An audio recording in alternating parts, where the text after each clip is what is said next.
Fala, catalisador. Continuando a nossa série de vídeos sobre introdução à química geral, nós vamos continuar vendo sobre as propriedades da matéria.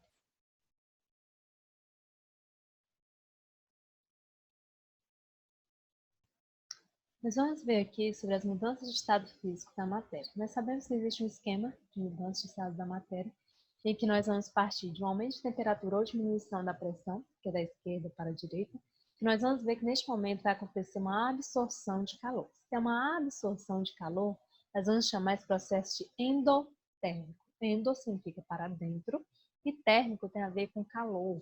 Então, calor para dentro, processo de absorção de calor. Então, processo endotérmico. Nas mudanças de estado físico para outro, recebe denominações específicas. Se for passando do sólido diretamente para o estado gasoso ou estado de vapor, nós vamos chamar este processo de sublimação. É o que acontece, por exemplo, com a naftalina. Você não vê a naftalina ficando no estado líquido lá dentro do seu guarda-roupa, você vê? Não, né? Então, o que acontece com a naftalina? Você vê ela de um tamanho, posteriormente, algumas semanas, você consegue ver ela de um tamanho menor. Isso porque a naftalina passa diretamente do estado sólido para o estado gasoso. Então, ela sofre o que nós chamamos de sublimação. Sublimação também é algo responsável por um processo de conservação de alimentos chamado liofilização, em que há a retirada de água do alimento através dessa passagem direta do estado sólido para o estado gasoso, sem perder as propriedades daquele alimento. Nós vamos ver essa curiosidade mais à frente. Nós vamos ver aqui também algo interessante, é a questão de vaporização. Vaporização, nós temos três tipos, que são evaporação, ebulição e calefação. Esses três tipos são específicos e são classificados de acordo com a velocidade e de acordo principalmente com a temperatura em que ocorre. Vamos ver isso mais à frente. Vamos ver aqui também sobre condensação, aqui, que é a passagem de vapor para o estado líquido. E vamos ver também que a liquefação é a passagem de gás para o estado líquido. Como assim? A condensação, um exemplo clássico que nós temos no ciclo da água, em que acontece a passagem da água do estado de vapor, e quando a temperatura cai muito, nós vamos ver que ela vai passar para o estado líquido, consequentemente vai chover. Agora, a liquefação é algo que nós vemos no botijão de gás da cozinha. Lá dentro, quando você pega, você sente que ele está com o gás no estado líquido. Mas como assim? Ele está lá no estado liquefeito, ele foi submetido a uma pressão tão grande que chegou a se liquefazer. Então, nós fazemos essa diferenciação. Se foi o vapor que passou para o estado líquido, eu vou chamar de condensação. Se foi um gás que passou para o estado líquido, vou chamar de liquefação. Grave isso bem para a sua provinha ou para os seus próximos conhecimentos que você precisa aí atingir. Nós vamos ver aí também que quando ocorre da direita para a esquerda, eu vou chamar de liberação de calor, um processo exotérmico. Exo significa para fora e térmico tem a ver com calor. Então, calor para fora é um processo exotérmico, liberação de calor. Quando nós estamos sentindo frio, nós estamos perdendo calor para o meio. Então, esse é um processo que nós vamos chamar de exotérmico. Então, quando eu tenho, por exemplo, a passagem ali da condensação, né, que é o vapor para o líquido, é um processo exotérmico, que vai liberar calor para o meio, ou perder calor para o meio. E assim vai indo. Solidificação, todo mundo já conhece, líquido para o sólido. Do sólido para o líquido é um processo endotérmico, que é a fusão, é o seu gelo derretendo.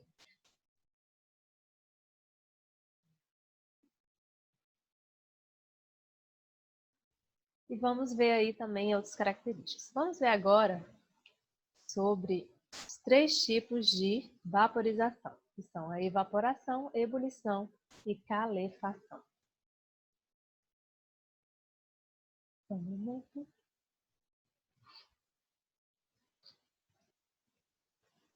Travou aqui, mas a gente volta agora. Fechando aqui.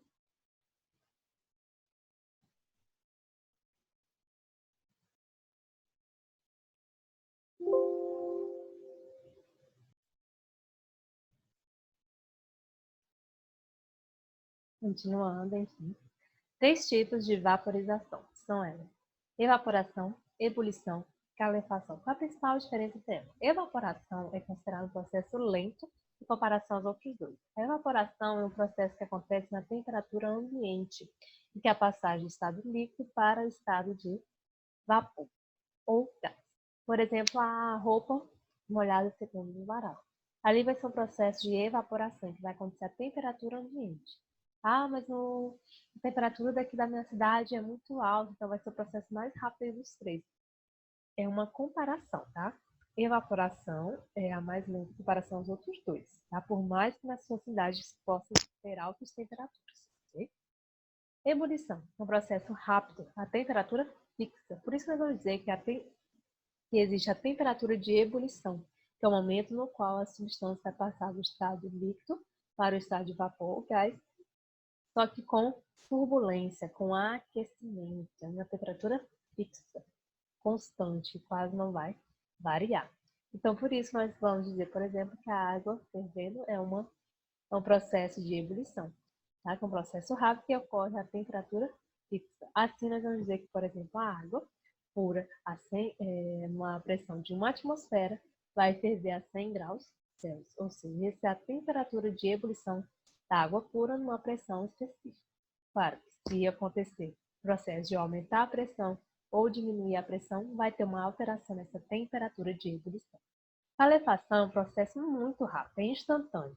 É quando, por exemplo, a fonte de calor está em uma temperatura acima da temperatura de ebulição da substância, como, por exemplo, uma gota de água numa chapa quente. Quando você está ali na cozinha, por exemplo, e de repente tem uma panela quente no fogão e você lava suas mãos, você pinga umas gotas de água naquela panela. Rapidamente você ouve aquele barulhinho e você observa nitidamente que instantaneamente aquela água passou do estado líquido para o estado de vapor. Então você percebe que a calefação é muito rápida, ela é instantânea. Em comparação às outras duas, ela é a mais rápida das três. Então nós vamos dizer que evaporação é lenta, temperatura ambiente, ebulição é rápida, temperatura fixa, e calefação é um processo super rápido, é instantâneo, quando a fonte de calor está em temperatura acima da temperatura de ebulição da substância. Por isso que acontece tão rápido. Agora nós vamos ver conceitos essenciais. Que nós vamos ver aqui sobre a temperatura, calor e pressão. Nós vamos ver que a temperatura é a medida do grau de agitação das moléculas, ou seja, é ela que vai medir. Por isso nós vamos ter temperatura em graus Celsius, temperatura Kelvin, temperatura em graus Fahrenheit, assim vai. Ela que vai medir o grau de agitação das partículas. É por isso que você, por exemplo, coloca os alimentos na geladeira, porque lá na geladeira tem uma temperatura baixa. Consequentemente, a agitação das moléculas vai ser menor. Consequentemente, as reações químicas que irão acontecer, como decomposição, por exemplo, vão acontecer de forma muito mais lenta, vão demorar mais para acontecer. Consequentemente, você vai conservar mais os seus alimentos. Porque quanto menor a agitação das moléculas, menor vai ser a temperatura. Ou vice-versa. E calor? Calor é diferente de temperatura. Calor é a própria energia. Energia em movimento. E é transferida de um corpo ou objeto para outro, desde que haja diferença de temperatura. E geralmente depende da massa destes corpos ou objetos, diferente da temperatura. Nós vamos ter uma diferença aí, que calor é uma coisa, é energia, e sensação térmica de quente ou frio é outro departamento. Então, quando você diz assim, nossa, hoje está calor. Não, na verdade, você está sentindo muita sensação de quente. Ou, se estiver frio, você está sentindo muita sensação de frio. Porque o calor é a energia em movimento. Mas por que a gente... Mas acaba que a gente já fala demais, né? Está muito calor e acabou ficando clássico aí no nosso dia a dia. Mas o correto cientificamente não é falar que está muito calor, mas se está muito quente ou está frio. Nós vamos ver também que essa sensação térmica também depende da quantidade de gordura que há no corpo da pessoa. Por exemplo, se uma pessoa tem o maior índice de gordura em seu corpo, geralmente ela vai ter uma tendência de sentir mais a sensação de quente do que de frio. Por quê? Porque a gordura, ela funciona como se fosse um isolante térmico. E aí ela vai impedir essa entrada e saída de calor que seja mais frequente. Consequentemente, a pessoa vai sentir menos a sensação de frio. Claro que isso depende também de outros fatores, como doença, pressão arterial, entre outros fatores, que podem afetar isso ou não. E assim, geralmente, pessoas que têm o menor índice de gordura em seu corpo, geralmente tendem a sentir mais a sensação de frio. Só que aí, claro também que isso depende, porque depende também de fatores como doença, genética, a roupa também que a pessoa está utilizando, assim daí. Pressão arterial, problemas cardíacos, entre outros. Pressão. Pressão é o efeito da aplicação de uma força sobre determinada área. Então, quanto maior a altitude, menor a pressão atmosférica. Mas o que é a altitude, afinal? A altitude te lembra a altura, mas não é bem a altura específica, tá? A altitude é a distância, a vertical, medida de um determinado ponto e o nível entre um determinado ponto e o nível do mar. Então, nós vamos chamar isso de altitude. Então, quanto maior a altitude, quanto maior essa distância vertical entre um determinado ponto e o nível do mar, menor vai ser a pressão do ar, ou seja, a pressão atmosférica. Então, nós vamos dizer que a massa de ar vai diminuindo, porque a concentração dos elementos que estão presentes ali no ar, ou das substâncias que estão presentes no ar, melhor dizendo, vai ser menor. Consequentemente, a quantidade de oxigênio também vai ser menor naquele ar que está rarefeito. Daí a palavra rarefeito. Rarefeito te lembra raro, algo que está escasso, que está em pouca quantidade. Então, se a massa de ar vai diminuir, mas vamos dizer que a pressão atmosférica depende da massa de ar do local. Então, se eu diminuir a pressão atmosférica, significa que estou diminuindo a massa de ar, consequentemente, eu diminuir a quantidade de oxigênio e de outras substâncias presentes no ar. Consequentemente, eu vou sentir dificuldade para respirar, porque a oxigenação do meu sangue também depende da quantidade de oxigênio que está presente naquele local. Vamos ver aqui uma questão rapidamente que vai falar exatamente sobre isso. Se você quiser tirar um print, pode tirar. E nós vamos responder em sequência. Uma questão do ETEC São Paulo. Os estudos dos efeitos de altitude sobre a performance física começaram a ser realizados depois dos Jogos Olímpicos de 1968. A competição realizada na cidade do México a 2.400 metros registrou nas corridas de média e longa distância o triunfo de atletas de países montanhosos como Tunísia, Etiópia e Quênia, enquanto australianos e americanos, os favoritos, mal conseguiam alcançar a linha de chegada. Os americanos e australianos não tiveram sucesso nas provas, pois, nas condições atmosféricas da cidade do México, ou seja, a 2.400 metros, não estavam adaptados ao quê? Vamos analisar. Letra A. A diminuição da pressão atmosférica e a consequente rarefação do ar. Será que foi isso? Observe que eles estavam a 2.400 metros de altitude. Consequentemente, se aumentou a altitude, a pressão do ar diminuiu. Então, pode dizer que a letra A, né? Diminuição da pressão atmosférica e consequente rarefação do ar. Agora vamos analisar as outras alternativas. Por que elas estão erradas? Olha só a letra B. Aumento da pressão atmosférica. Não. Se aumentou a altitude, diminui a pressão atmosférica. Então, elimina. C. Diminuição da resistência do ar. Ok, mas olha só. No final, o consequente aumento da pressão atmosférica. Não. D. A diminuição da pressão. Ok, mas olha só o final. Aumento da oxigenação do sangue. Não. Quando diminui a pressão atmosférica, diminui a oxigenação do sangue. Letra E. Ao aumento da insolação no clima de montanha, consequente aumento de temperatura no verão. Não. Geralmente, em locais de maior altitude, a temperatura é menor. Então, não tem como ser insolação por causa do verão ou por causa da intensidade da energia solar naquele local. Tá? Se está no local mais alto, geralmente, nós vamos perceber que vai ser em locais mais frios. Então, gabarito, letra A. Okay? Vamos ver aqui sobre as conversões de escala de temperatura, a escala Celsius, a escala Fahrenheit e a escala Kelvin. A escala Celsius, como o próprio nome diz, foi originada de um carinha, né, que se chamava Celsius, coloquei esse nome. E ela vai de 0 a 100, sendo 0 a temperatura que a água congela e 100 a temperatura que a água ferve. As medidas são feitas em graus Celsius e é chamada de graus centígrados, que vai de 0 a 100. A escala Fahrenheit vai de 32 graus a 212 graus Fahrenheit. Quem criou foi um carinha chamado Daniel Gabriel Fahrenheit, que escolheu como ponto zero a temperatura de congelamento de uma mistura de água e sal e o ponto máximo a temperatura de um homem sadio. A escala Kelvin, conhecida como a escala absoluta, por quê? Porque ela não possui valores negativos. E ela foi construída aí pelo irlandês William Thomson, que era conhecido como Kelvin. Essa escala foi desenvolvida com base na mínima temperatura existente possível, que é o chamado zero absoluto. Você vê muito em séries como The Flash, entre outros, que corresponde a aproximadamente menos 273 graus Celsius, para o zero absoluto.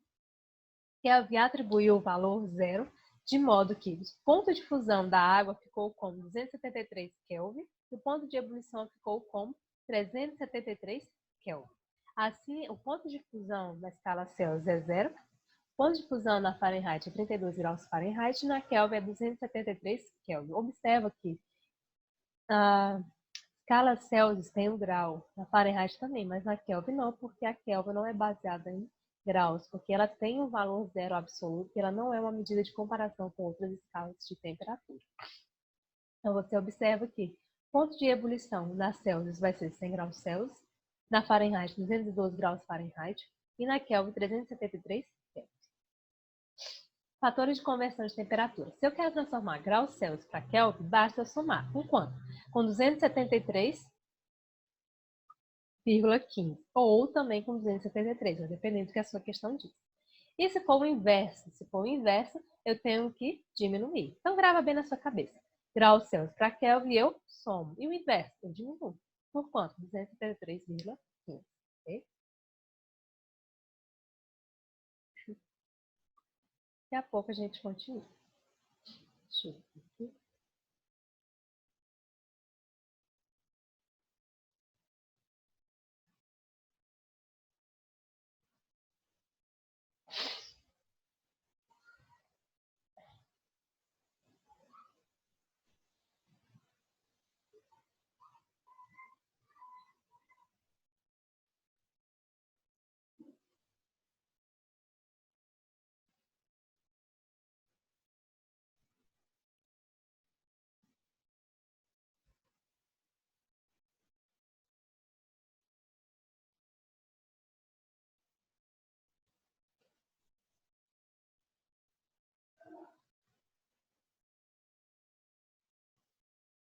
Então, até mais e a gente se vê por aí.